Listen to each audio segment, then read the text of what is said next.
Okay, so observing the chart as it is here on XRP, it looks like we definitely got that bounce that we were looking at from the invalidation zones, right, that we spoke of just in our last thread of analysis, right? So we were expecting a pretty good decline of the continuation to the downside via these 226.79 and 229.70 targets, which absolutely worked for a nice bounce all the way up from 226 to about 240, right, guys? So that was a huge rejection of the downside there. Now, I understand that we are presently declining that gigantic move, but we got to be a little bit considerate of things as we move along here. And what I mean by that is just something based off of the Newton's law of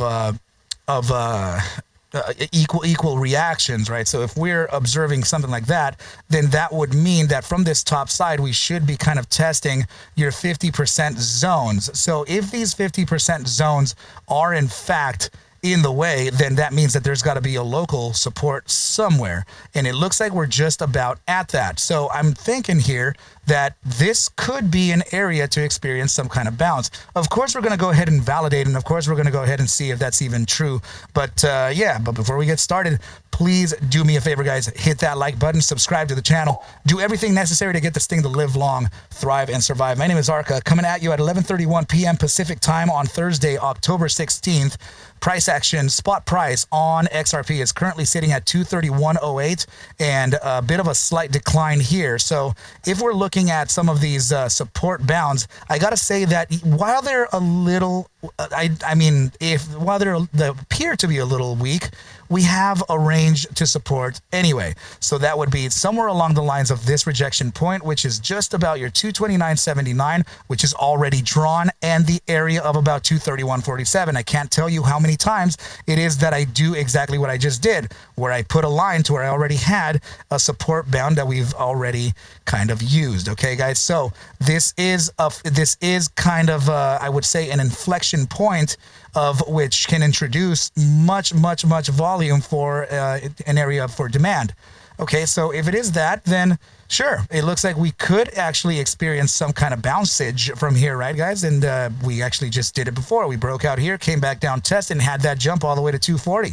So could it be that we can repeat that same thing again? Sure. I mean, anything can happen in the markets here, but we also have to kind of validate what that confirmation or what that continuation can do, right? So here is the other thing. I'm starting to catch some signals, guys, that may actually lead to a macro upside, not only through the eyes of XRP. What I mean is broader market. Okay, so if you know, really anything about your equity side of things, I'm going to go ahead and highlight a couple things here. We know right now that in light of the recent happenings with the mentions of tariffs and all that, jazz. We've had some capitulating moments, which is something I'd like to tell you that you're not alone, right? So this is the S&P 500.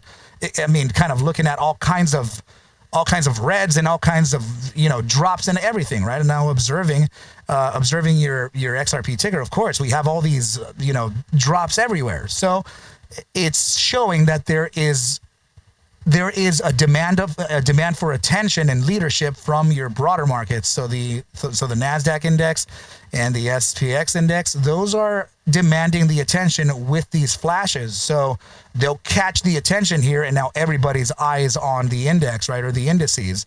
So as we do that, that means that we are likely to find some type of resolution via a whole market, a global example. So if that example is being shown to us like this, then I believe that we could be in the precipice of an upside. Now, it's just not by the way it appears, just by the way it's looking, whatever. The real reason why I'm mentioning this is slightly due, or really the big point here is that the inverse to the markets is actually the VIX.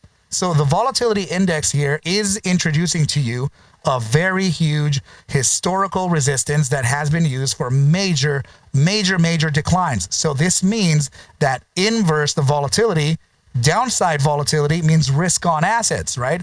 Upside volatility is risk-off assets. So in this case, you can see that just today's price, or this last session that was traded, right? This is the price action that happened. Opening of around 19.92 all the way up to 25.45. And these are the resistances that we're experiencing within a historical view of that regression, right? Huge resistances here that have led to major capitulations of the volatility index, which means major reversals to the broader markets, including crypto, which, by the way, is going to have a lot to say there. So, yeah. So if you need to know the resistances of the VIX, should you want to follow it, 2690.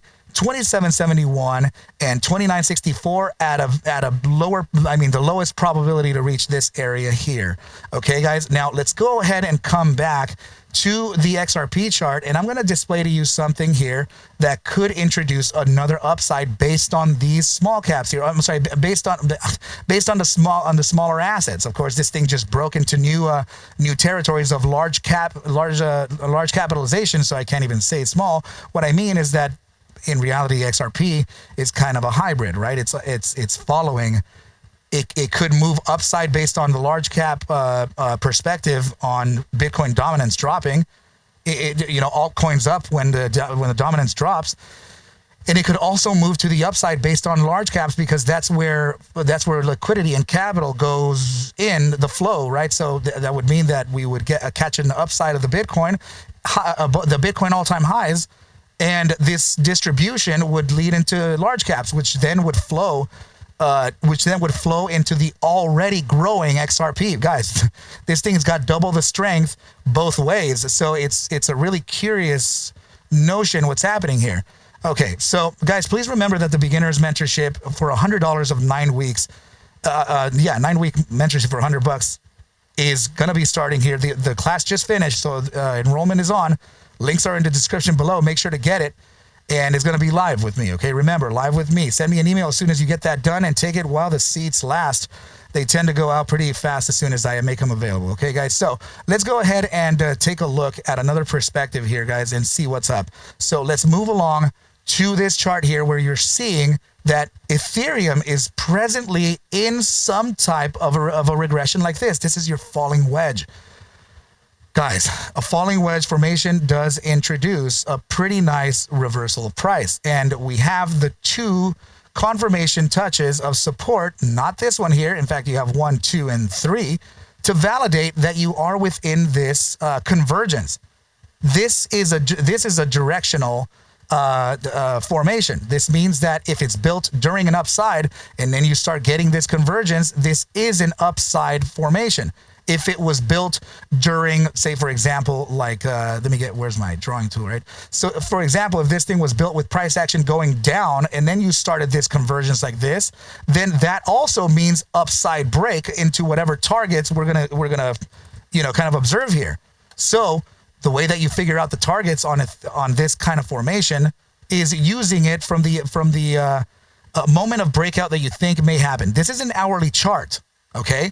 So from now to the open of the traditional markets, where I think this thing is going to start making some retraces, would be another. What time is it right now? So yeah, it would be another around 6 to 7 hours. So the actual shifts would start 6 to 10 hours from now. So if you're counting 10 hours, 3, 4, 5, 6, 7, 8, 9, 10, this would be somewhere around this section here.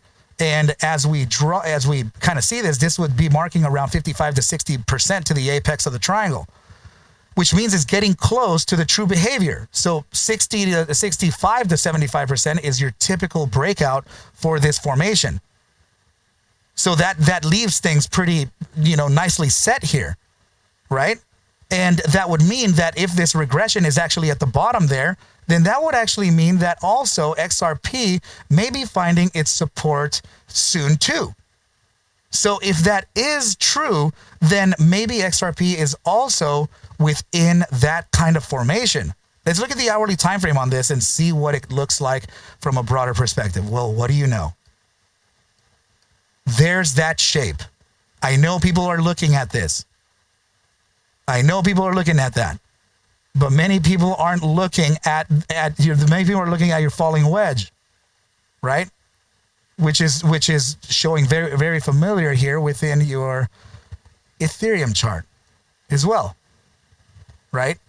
So now remember, money flow goes into the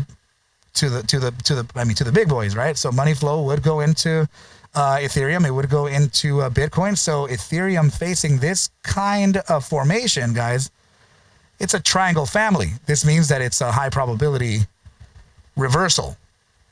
So now we have these high probability reversal signals here, and we're also observing the potentials of your the VIX inversion, right? And among many other things, guys, I think that please take this with a grain of salt, but I think that we are probably going to experience some explosive moves here soon. And I'm curious to see where that can take XRP. So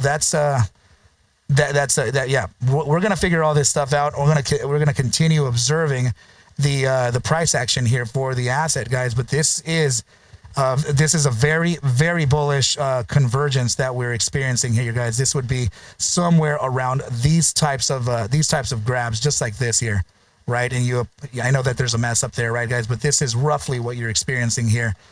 Roughly what the price action is looking like within the convergence process, right? So here's your fake out. This turns it into a wolf formation, which means it's a 4-wave upside. So that gives you the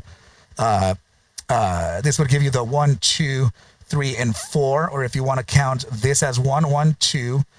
We use this here still, that's cool, and 4. So this would give you a trend line that way, but honestly speaking, I think I would just use this one here. So this would give you about this kind of reaction here. Make sure to use the apex of the triangle as the area to where it's likely going to finish. Let's just propose that it would be around here. You put that trend line there, and this would be your probability target, right? Right up in here to the apex of the triangle. So that would tell you that 271 could be in line for the future of this. And where is 271 exactly? So if we put a trend line straight across there, well, it looks like we are right at support where we've experienced massive bounces to the upside too. Very, very, very nice support area, that this line here. And resistance from our perspective, right? So let's go ahead and be patient with the market, guys, and see how this is going to resolve here. But I am observing some very nice behavior. Okay, guys, so please remember, team, that I will never reach out to you, right? I'll never send you a direct message. I'll never friend request you first. I won't do that. Okay, guys, so if you're getting messages from an Arca, it's immediately assume that it's not me. Okay, guys, so yeah, I think this is a pretty good place to leave off. If any questions or concerns, make sure to reach out to me at arcabulls@gmail.com, and we will speak very, very, Jerry, Scary Larry later. All right, guys, adios, and yeah. Adios. Please take whatever I do show and iterate within these videos as just a form of entertainment, as I cannot suggest for you to buy, sell, or hold any assets whatsoever. Ever. I need you to do your own due diligence, and everything will be cool. But with that said, team, I wish you well. A very, very good rest of your night and or day, and I will catch you at the bell mañana. Adios, team.